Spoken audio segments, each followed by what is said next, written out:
Hello, kids! Welcome to Kids Genius.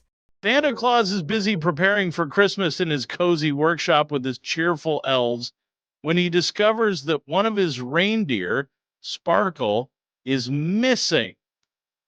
Holding his magical golden compass, he sets off on an adventurous journey through snowy forests, sparkling crystal caves, and even a magical candy land to find Sparkle.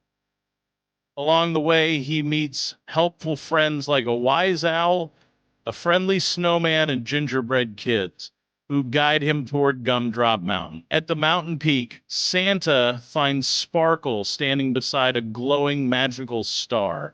Sparkle had flown away to find the star, which is needed to fix Santa's sleigh.